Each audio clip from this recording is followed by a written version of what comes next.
Back.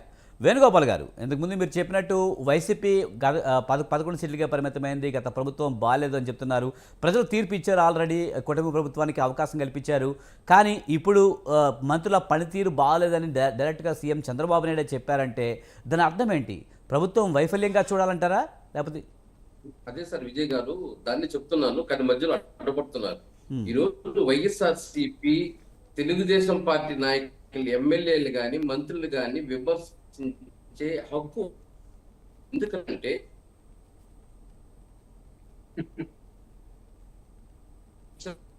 వాళ్ళ అన్పార్మెంట్స్ వాళ్ళలో కానీ వాళ్ళ అవినీతిలో చేయడం కానీ చూసాం. రాష్ట్రపతులు దానికి తగిన బుద్ధి చెప్పారు. కానీ ఈరోజు చంద్రబాబు నాయుడు గారు గెలిచిన నెక్స్ట్ రోజు నుంచే ఎమ్మెల్యేలు కానీ మంత్రులు కానీ ఎక్కడ కానీ అన్పార్మెంట్స్ వాడకూడదు, అదే విధంగా అవినీతికి దూరంగా ఉండాలని చెప్పేసి ఈ రోజు చంద్రబాబు నాయుడు గారు కానీ పవన్ కళ్యాణ్ గారు పదే ఎమ్మెల్యేల పైన చర్యలు తీసుకుంటూ మంత్రులపైన చర్యలు, ఎక్కడన్నా ఒక పొరపాటు జరగకుండా కూడా వెంటనే రెస్పాండ్ అయ్యి వాళ్ళకి ఏదైతే మందలించడం జరుగుతుంది.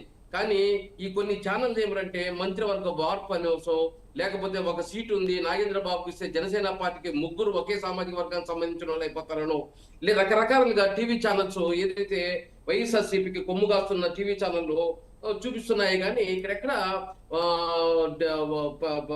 మంత్రివర్గ ఇది మార్చడం లేదు, ఏమి లేదు. అంతా వీళ్ళు భ్రమ, రాష్ట్ర ప్రజలు భ్రమలో పెట్టేస్తున్నారు. ఏమిటంటే ఈ ఛానల్స్ ద్వారా సార్ విజయ్ గారు ఒక్క నిమిషం, ఈ ఛానల్స్ ద్వారా వాళ్ళు ఏమంటే వీళ్ళు ఒక వ్యతిరేకత, ఒక సంవత్సరంలోనే ప్రభుత్వం పైన వ్యతిరేకత అంటారు, మంత్రులు ఎమ్మెల్యేల పైన అవినీతి అంటారు, వాళ్ళు మార్పులు చేర్పుంటాడు, చంద్రబాబు నాయుడు గారు అది మాట్లాడేశారు ఇది మాట్లాడేశారు, అంతా వీళ్ళ ఛానల్స్ ఒక భ్రమ రాష్ట్ర ప్రజలు నమ్మించే ప్రయత్నం చేస్తున్నారు. కానీ ఎక్కడ కానీ ఈ రోజు ఎవరెక్కడన్నా ఒక పొరపాటు జరిగితే ఖచ్చితంగా మందలిచ్చి అక్కడే కంట్రోల్ చేస్తున్నాడు. వీళ్ళకి బిచ్చల మీదగా వదిలేదు.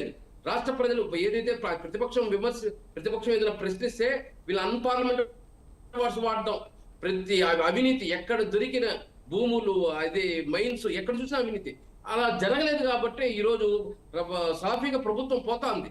ఏదైనా చిన్న పొరపాటు జరిగిన మందులిచ్చి అక్కడే సర్దిద్దడం జరుగుతా ఉంది. జగన్మోహన్ రెడ్డి లాగా వదిలేసి విచ్చలవిడిగా చూడటం లేదే. వేణుగోపాల్ గారు, ఏదేమైనా మంత్రివర్గ విస్తరణ అయితే జరగబోతుంది. ఒకరు ఇద్దరు పైన మందలించిందని ఛానల్స్ లో తెల్లారి నుంచి చెప్తున్నారు. వేణుగోపాల్ గారు, ప్రభుత్వ వ్యతిరేక కార్యక్రమం చేస్తా ఉంటే ఈ రోజు నిన్న ఒక మ్యాంగో మార్కెట్ కి పోయారు సార్. ఒక ఎగ్జాంపుల్ విజయ్ గారు చెప్పని, ఇప్పుడు ఏప్రిల్ మే జూన్ లో ఏదైతే సీజన్, ఏప్రిల్ లో వచ్చి మెమరాండం ఇచ్చాడా, పోనీ మేలో వచ్చి ఇచ్చాడా, జూన్ లో వచ్చి ఇచ్చాడా? జూలైలో అంటే ఏదైతే పంట అంతా క్లోజ్ అయిపోయి ఫ్యాక్టరీలన్నీ పంట తీసుకునేసిన తర్వాత అప్పుడు వచ్చి ధర్నా అంట, అప్పుడు వచ్చి రైతుల నుంచి పరామర్శిస్తాడంట. సరే వేణుగోపాల్ గారు వేణుగోపాల్ గారు ఒక విషయం చెప్పండి. ఇప్పుడు ఏదేమైనా జనసేన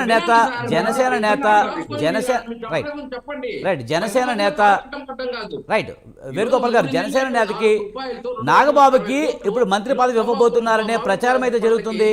మంత్రి పదవి ఇవ్వబోతున్నారా? దానికోసమే ఇప్పుడు ఢిల్లీ వెళ్ళబోతున్నారా చంద్రబాబు నాయుడు? దాని గురించి చెప్పండి, మీకున్న ఇన్ఫర్మేషన్ చెప్పండి.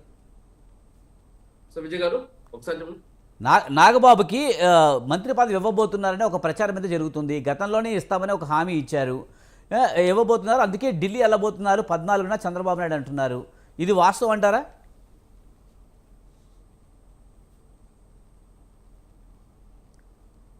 వేణుగోపాల్ గారు వినిపిస్తుందా? రైట్, ఆయనకి వాయిస్ ఏదో విజయ్ గారు వాయిస్ కట్టే వస్తుంది. ఇప్పుడు వినిపిస్తుందండి? అదే జనసేన నేత నాగబాబుకి అయితే మంత్రి పదవి ఇవ్వబోతున్నారు, గతంలో మాటిచ్చిన ప్రకారం మంత్రి పదవి ఇవ్వబోతున్నారు అనేది ఒకటైతే, ఢిల్లీ చంద్రబాబు నాయుడు వెళ్ళబోతున్నారు 14వ తారీఖున. ఆ రోజు ఇదే అంశానికి సంబంధించి మంత్రివర్గ విస్తరణకు సంబంధించిన ప్రచారం. నాగేంద్ర బాబు గారికి మంత్రి పదవి సార్, ఇక్కడ నాగేంద్ర బాబు ఒక క్యాబినెట్ 25 మంది మంత్రుల్లో దాదాపు మొదటిసారి గెలిచిన వాళ్ళకి 17 మందికి, మొదటిసారి ఎమ్మెల్యే అయిన వాళ్ళకి 17 మందికి మంత్రులు ఇవ్వడం జరిగింది చంద్రబాబు నాయుడు. అంటే ఏమిటంటే వాళ్ళు ఏదైతే ప్రతిపక్షంలో వాళ్ళ నియోజకవర్గాల్లో వాళ్ళు అనుసరించి ఈరోజు దాదాపు కొత్తగా ఎన్నికైన 15 మంది ఎమ్మెల్యేలకి మంత్రి పదవులు ఇచ్చింది. ఈరోజు నాగేంద్ర బాబు గారు ఏదైతే ప్రతిపక్షంలో కానీ ఇప్పుడు అధికారంలో కానీ ఎమ్మెల్సీ ఇచ్చిన తర్వాత కానీ ఏ విధంగా ఆయన పనితీరును చూస్తే ఇవ్వాలనుకుంటే ఇస్తారు, లేకపోతే ఈకపోయినా ఇక్కడ ఏం నష్టం జరిగిపోయేది ఏం లేదు. కానీ ప్రతిపక్షానికి ఏమి ఏదో ఒకటి బురద జల్లాలి, వాళ్ళు కడుక్కునే ప్రయత్నంలో వాళ్ళు ఉంటారు నేను కాబట్టి బురద జల్లడం మనం కాదండి. బురద ఇక్కడ జల్లుతా ఉంటాము. రోజు మన ఇక్కడ ఛానల్లో సామాజిక మంత్రివర్గ సమతుల్యత లేదు మీ పార్టీలో. బీసీ రైట్ రైట్ రామారావు గారు మీకు ఇస్తాను నెక్స్ట్ మీది